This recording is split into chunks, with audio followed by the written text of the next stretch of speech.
kind of review.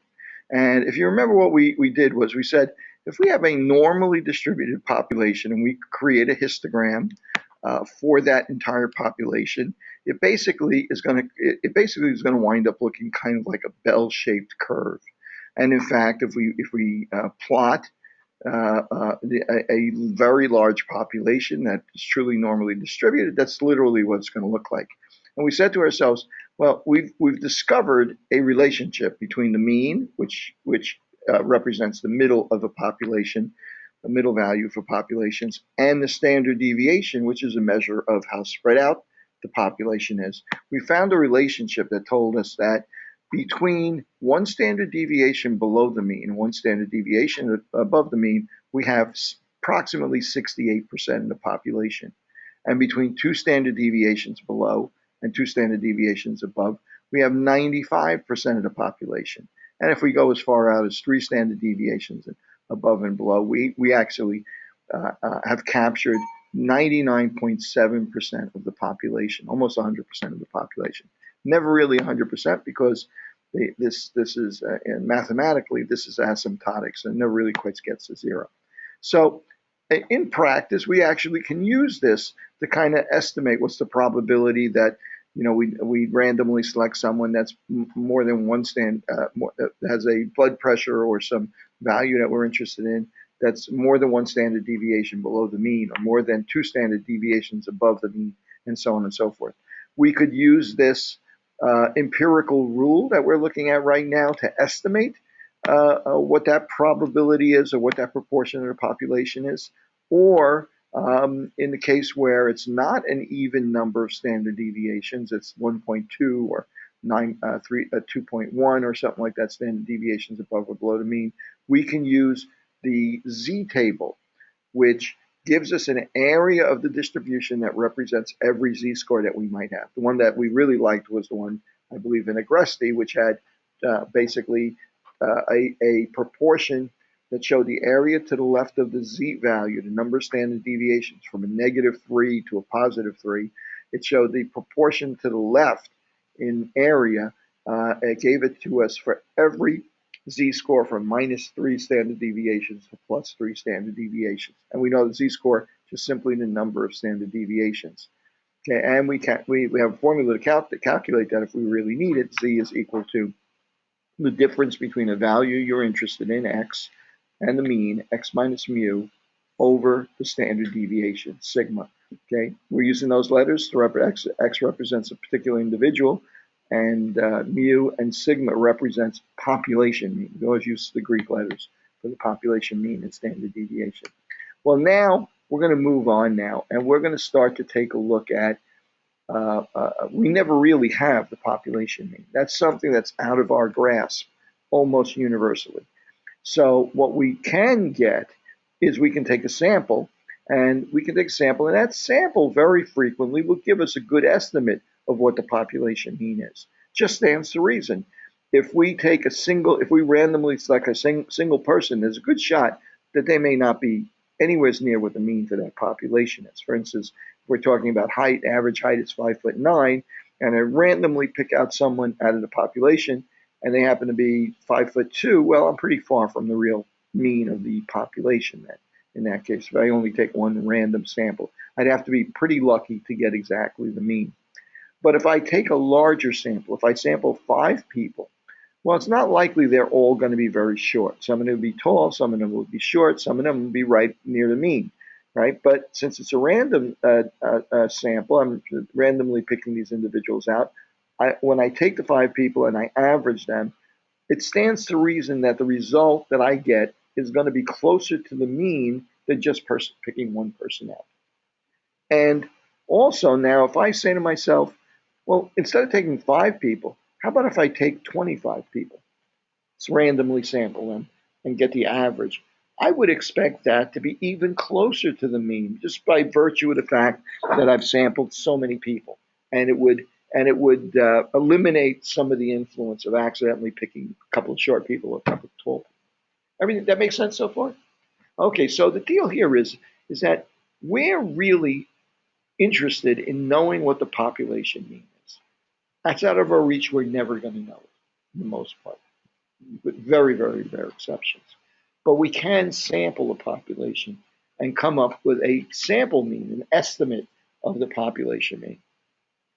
Now, since we're never going to know the real population mean, we're only ever going to know the mean that we get from a sample.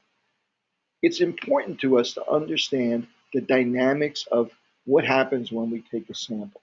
If we take samples of size 25, well, half the time they're going to be less than the mean, half the population mean. Half the time the mean of that sample of 25 is going to be more than the mean because it's a random sample, right? It's going to be normally, since it's a random sample, and the result that we're going to get for the mean is itself going to be random, but it's going to be normally distributed. We're going to expect most of the values to be close to the mean, but maybe some of the values are going to be further away from the mean or further away from the mean. And rarely we might see them pretty far away from the mean. So the sample, the distribution, if I drew a new histogram, a new bell curve, for these means of taking samples over and over and over again from the population, taking a sample size 25, calculating the mean, taking a sample size 25, calculating the mean, taking a sample size 25, calculating all of those means, I'll get a new distribution of those means, which is going to approximate where the population mean. The mean of all those means is also going to approximate the sample population. But now the spread is going to be different. It's going to approximate the population, but the spread is going to be different. The spread is going to be smaller than the population because the population spread includes the shortest person and the tallest person. It's that wide. But now if I take only averages of 25 people taken over and over again and take those values or those means from those repeated samples and make a new distribution, that's going to be much narrower because all I'm going to get is numbers that are means of sample size 25, and they're going to be closer to the mean than the actual people are themselves. Are we okay with that? Does it make sense basically? And what's going to happen if I take a bigger sample size? If I take a sample size of 100? Well, if I take a sample size of 100, I'm going to be really, I know every time it's going to be really rare for me to get like a lot of people that are very short and a lot of people that are very tall. It's going to be very rare in that situation. I should get a pretty good idea of what the real population distribution is. When I take those means are going to be really acutely close to the mean. They're really going to be tight to the mean. So the spread, if I take repeated samples of 100 people, 100 people, 100 people, 100 people, and calculate the mean for each one of them and make a new bell curve from those numbers are going to be very close to the mean and the spread's going to be even narrower. So each one of these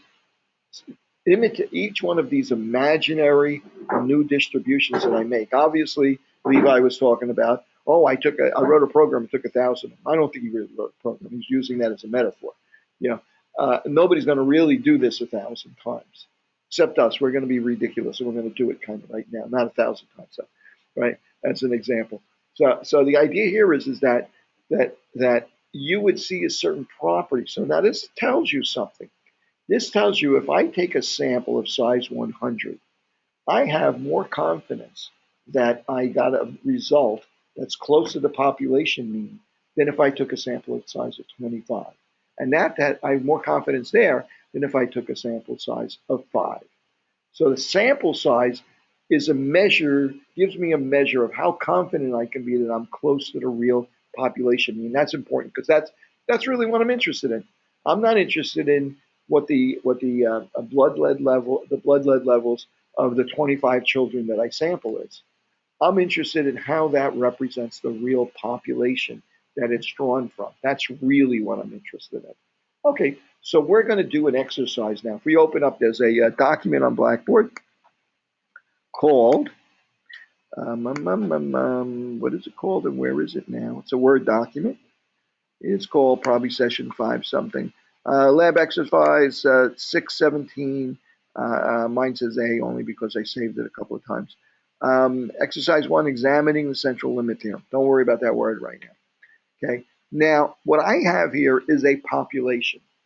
Those numbers in there, that's a population. They're random. They are a normally distributed population. There's actually a function in Excel that you can use to generate numbers that form a random distribution. Can you see it behind me? What's that? Yeah, this right here. That's 100 numbers that are normally distributed. Kind of hard to tell by looking at this because the numbers are just spread out all over the place. I've organized them into 10 rows and 10 columns. 0 to 9 on the columns, 0 to 9 on the rows, it's just so that we can identify which one is which. We okay, sir? Do you have a problem? We right? Okay.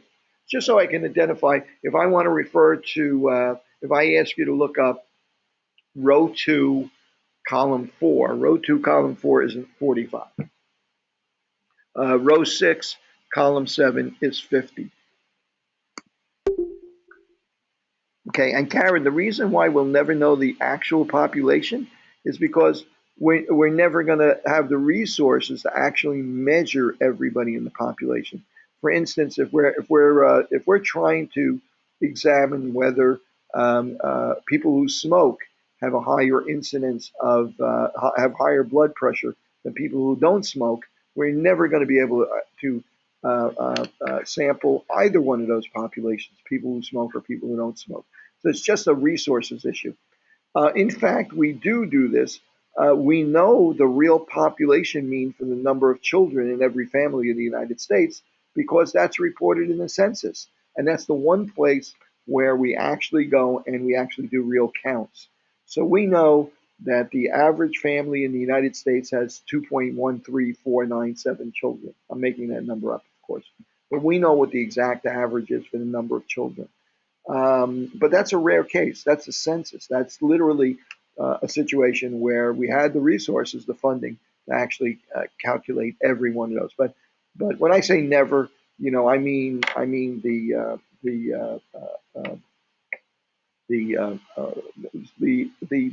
loose definition of never, like almost never. Okay, so anyway, so here we have this population. This is, whatever this may represent. Let's think of something that maybe it represents a random ages or something like that, or some other physical measure or something like that. But they're randomly distributed. I could, if I wanted to, take these 100 numbers and find the average for these 100 numbers. I could also, if I wanted to, find the average find the standard deviation for all 100 numbers. Since this is a small population, it's conceivable for me to actually calculate mu, the average for the population, and sigma, the standard deviation for the entire population, because the population is only 100 people. This is a small atoll in the Pacific that is about to go under, hanging on by their thumbs there because they're just barely hanging on by their fingers to the trees there because global warming is about to wash them away. This is Kiribati or something, the small atoll in Kiribati, right? So they only have 100 people on the island because everybody else got in their boats and left. They saw this come. Now all there are left on this little atoll is global warming deniers, right? And they have a real issue now, and Republicans. So they have a real issue now as they're hanging on at this island. So at any rate, we're going to do something interesting now. I am going to take a sample of size 9 from this population. Okay, but I need a random sample. So how am I going to take a random sample? Well, random samples are kind of tough. I mean, you could say to yourself, I'll take that one, close your eyes, and kind of do the phone book thing where you just kind of pick something out and stuff like that. Okay, you could do that, except that won't be a random sample, right? If you're right-handed, I guarantee you're going to pick more on the right side. If you have tunnel vision, you're going to be picking them from I don't know. There could be any other reason, but certainly using your finger and kind of like blindly poking is not going to be a truly random sample. Well, one of the tools that we have is we have functions in Excel, we have computer programs, we have scientific techniques to generate random numbers. One of the ways they actually used to generate it is that they used to count the emissions using a scintillation counter of radioactive materials. Because they don't, you'll get one thing bing when you listen to a Geiger counter, bing, nothing, bing, bing, And actually, the rate that they come off is normally distributed. That it's random and normally distributed, so they actually can use that to generate random numbers because they come off randomly. So at any rate, the particles decay randomly. So at any rate, knowing those properties, they could actually do something like that. Mostly they do it with computer algorithms nowadays. And this is a table taken from, I don't remember where I got it from, reproduced from Million Random Digits by permission of the Rand Corporation. It's actually a book called Million Random Digits, where they've generated tables of million random digits. And this is an excerpt that I guess they give to schools for permission to use it. But if researchers might actually buy this book, and what you would do is open this thing to a random page. I'm going to pick anywhere and pick out a random spot here. I'm going to start right here. The first thing I come up with is 76. I'm going to use that to represent row 7 and column 6. So I'm going to get that number, and that number is row 7 and column 6 is 28. And I'm going to open an Excel spreadsheet. Where did I put that? Here we go. What did I say the number was? No, I mean, what was the number I got? What was it? 28. 28. Wow, got a really low number. 28. And now I'm going to go back to my random table. But it's going to get tedious with this little screen. And the next one is going to be 06. So that's going to be row 0, column 6. So that is going to be, where is it? Row 0, column 6, that's 58. The next number is going to be 58. And the next one is going to be, and I'm going to go straight across, 86. Row 8, column 6. Row 8, column 6 is 56. And the next one, I'm going to do this 9 times. Okay, and 56, where was I here? The next one is number 24. Okay, number 24 is 45. So I'm literally getting a random sample from this population. Let me hit enter. Okay, next one is going to be 40. Did I take 45? 45 out of the number. Now I'm up to row 4, column 5. Row 4, column 5 is going to be 49. 49. I got 3 more to go, right? Okay, so the next one is going to be 64, column 6. Make sure not to take those numbers. Just use those numbers to actually get the value. Row 6, column 4 was 40. And number 7 is going to be, next one's going to be 36, 36. 3 and 6 is 46. I'll get to that. Trust me, I need 2 more. Let me just get the last 2 I need. 36, I want a random sample from this population. 36. 36 is 46. Oh, good, thank you. Speed things up if you help me out there. And the last one that I need is going to be 17, which is what? Oh, it was 46. Okay, and the last one was, I think, what did I say, was 17, 17, row 17, row 1, column 7, which is 54. Okay, so I got a sample of size 9 from this population. Okay, I'm going to calculate the average.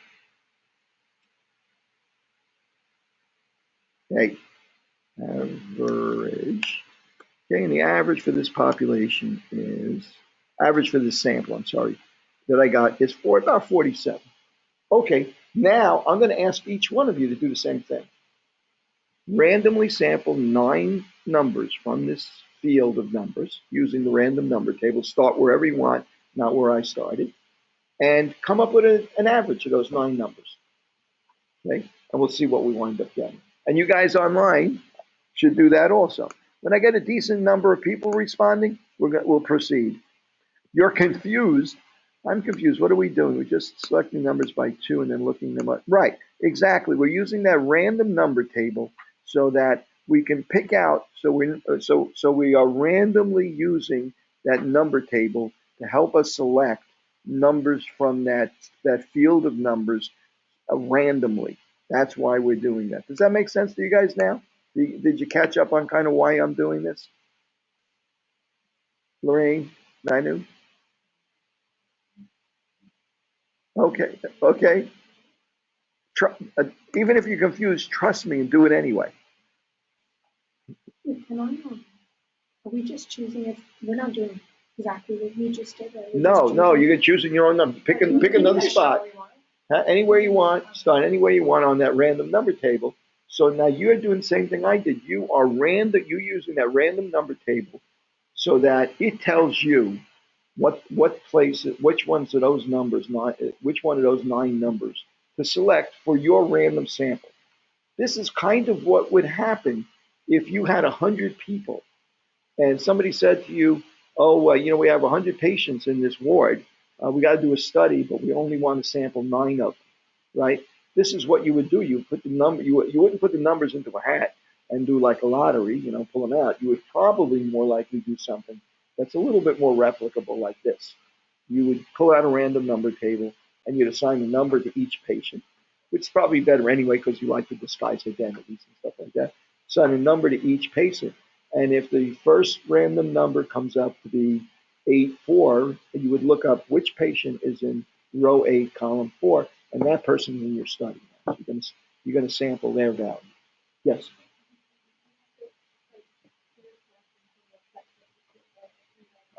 I went horizontal. You can wrap around. You can go horizontal. It doesn't matter.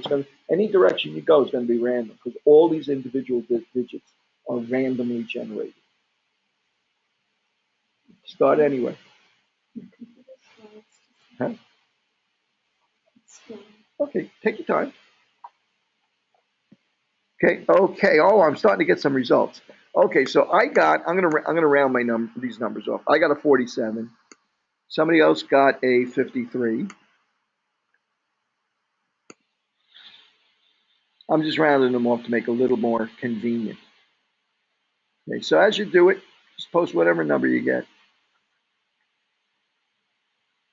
And at some point when I'm bored, I start to fall asleep. Okay, 45. Yeah, sure. Oh yeah, will that help if I display the number chart so you don't have to go back and forth? Okay, I'll leave that up there. I got another 52. I'm not going to post to it right now because I'm leaving it displayed. So yeah, it may make in the room here. It's making it easier for us to actually view it and work with it. Keep going and keep going and get some averages and stuff like that. 55.77777. Very good, Fiona.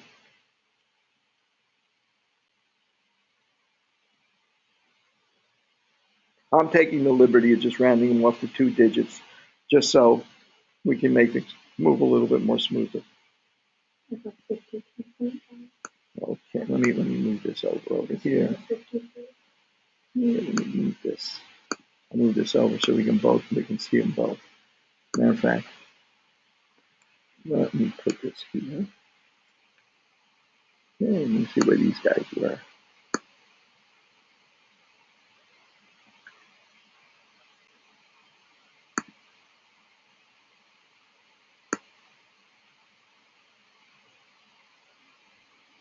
Let me do this so I can get them a little bit easier without obscuring this. All right, guys. I think that's enough. Let me just get all these. I'm sorry. What did you get? 52.55. 53. Okay. And good. I think you guys are getting the idea there on that. 45, 52. I didn't get that 52 in there. Let's get that 52. 34. Find that 34 a little hard to believe. 48. 56.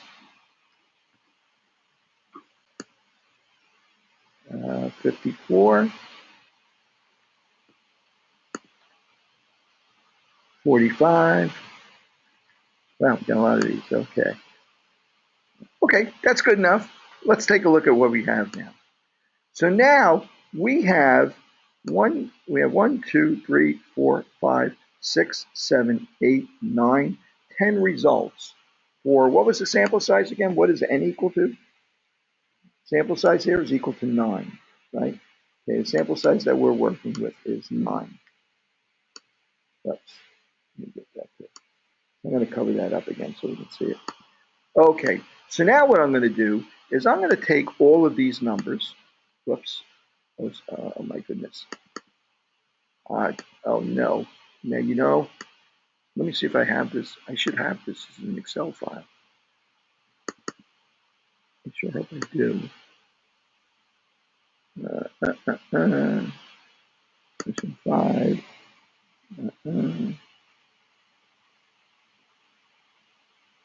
There's the Excel file. Let me see. Do I mention a file name in here? Population 100.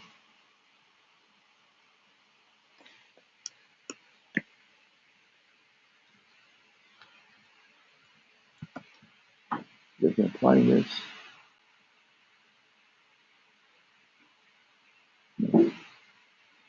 There we go. There it is. I have this as an Excel file. Okay, so I'm going to take these 100 numbers and I'm going to calculate the mean for this entire population. Equals average, parentheses, and I'm going to take the mean of all of these numbers. Okay, and the mean is 50, basically, for all 100. Okay, and let's find the standard deviation.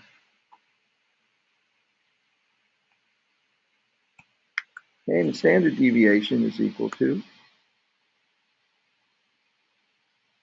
9. If I told you the truth before about the way that samples work, if I take the mean and the standard deviation of all of these numbers that we just, all these means that we took of size, for sample size 9, if I find the average of all these numbers, what would I expect it to be near? I would expect it to be close to the population mean, the 50 that I just got. Let's give it a try. Oops. Okay, equals average, parentheses, and I'm going to take the average of all these numbers. I get 49.6. Not bad, right? I got lucky. Sometimes I don't get lucky. Now, the spread for the entire population, what did we say the spread for the entire population was? The standard deviation is 9.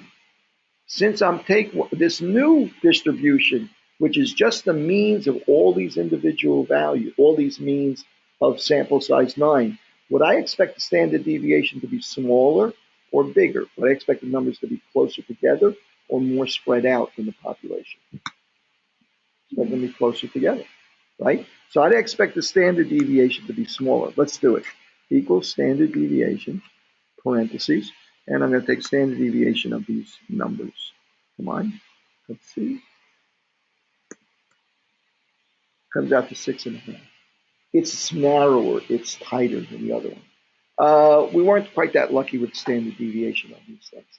I'm a little suspicious of that 34, I have to tell you, right? But that's okay. I'm not criticizing you. I'm not saying you cheated, right? I'm just a little suspicious of it. However, we can see that the standard deviation, when we take repeated samples, is going to be smaller than the standard deviation of the population. The larger the sample size is, the smaller that standard deviation is going to get, or the closer all of these individual means are going to be to the population mean. And if I took a sample size of 25, it's going to be the means of all these means going to be closer to 50.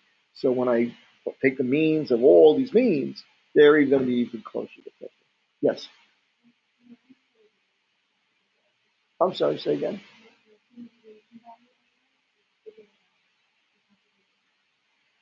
I'm sure. I'm not sure.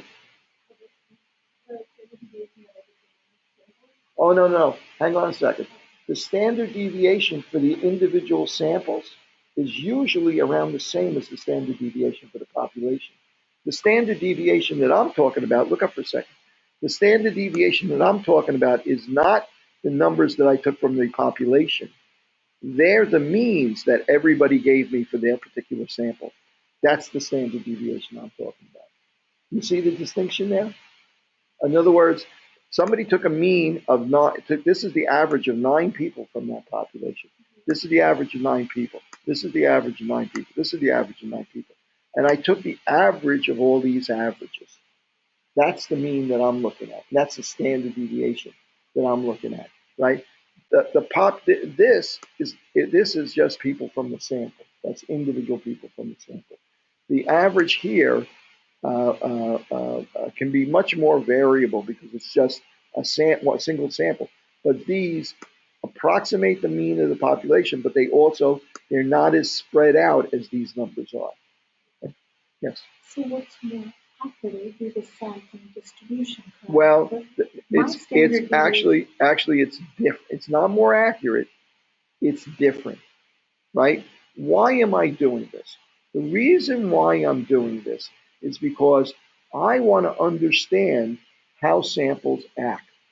And why is that important to me? Because let's say I took this sample and I took a single sample, it came out to be 46, right? I don't know what the real population is. But I know, and this is something we're about to learn, that the standard deviation, if I took that, if I repeated this many times, hundreds of times, if I just went back to the same population, took another 9 randomly, another 9 randomly, this is 1,000 that Levi was talking about. If I did this so that the column of means that I have here for sample sizes of 9, if it went all the way to the bottom of this page, 100 down, if I took it a lot of times, then the mean of all of those samples would be very close to the mean of the population, number one. And number two, the standard deviation would be very small.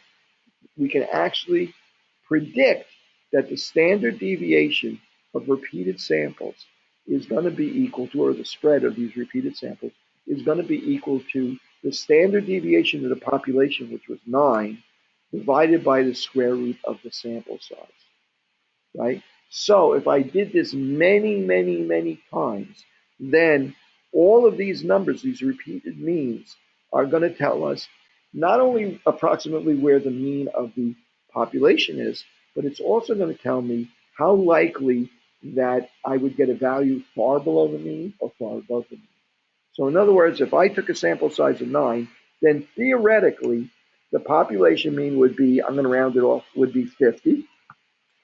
And the standard deviation would be sigma, which is the standard deviation of the population, which is 9, over the square root of the sample size over the square root of 9, which is 3. So 9 over 3 is 3. That's the theoretical standard deviation for samples of size 9 for this population.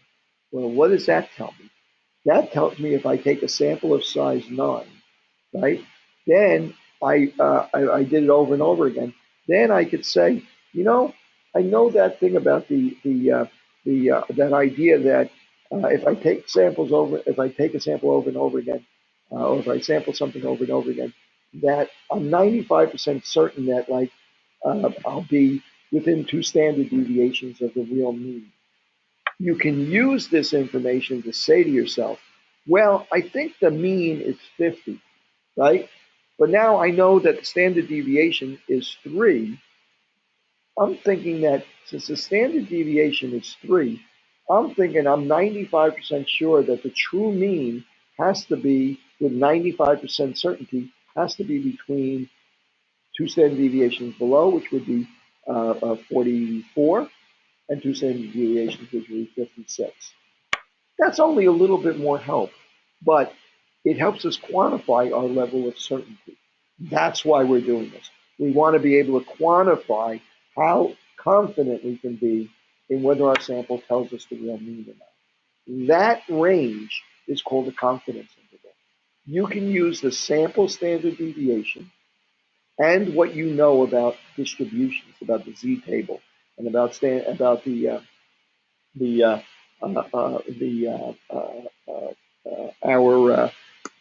our prediction of what proportion of these results are going to be between one or two standard deviations. You can combine that and you can say, well, now if I take a sample, I can use the sample mean and the sample standard deviation to help me predict what the range is around that result that I have, that I can be 95% confident that the true population mean falls within that range.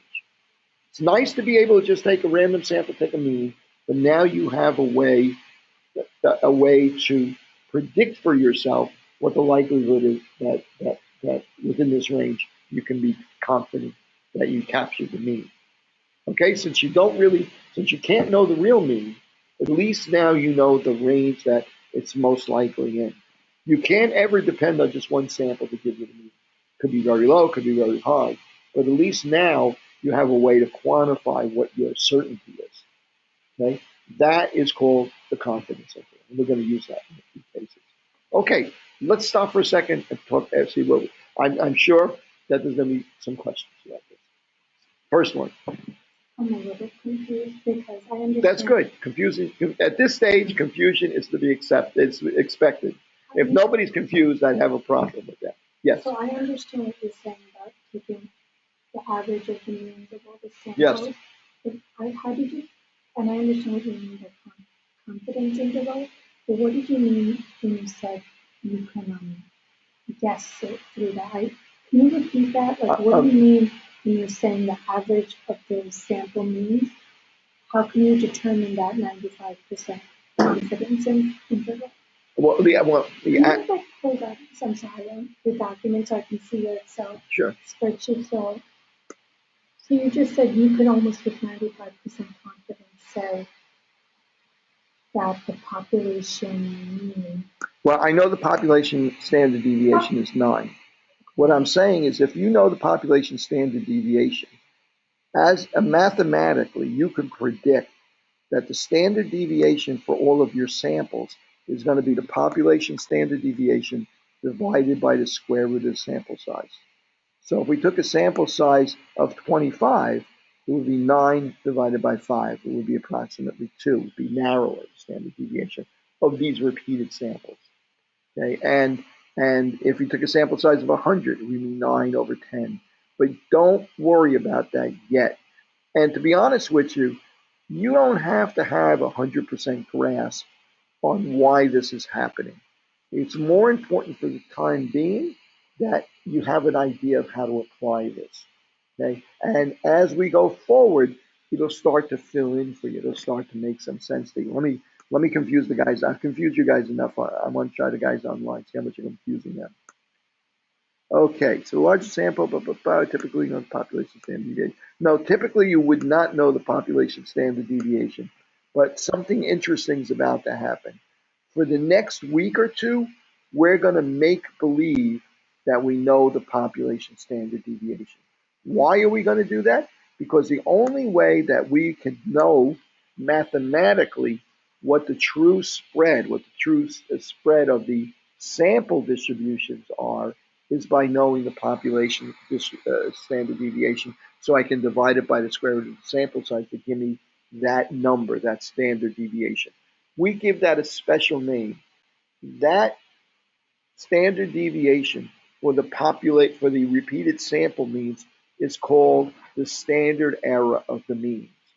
Most people just call it standard error. It's really a standard deviation of a different list of numbers, of this list of numbers.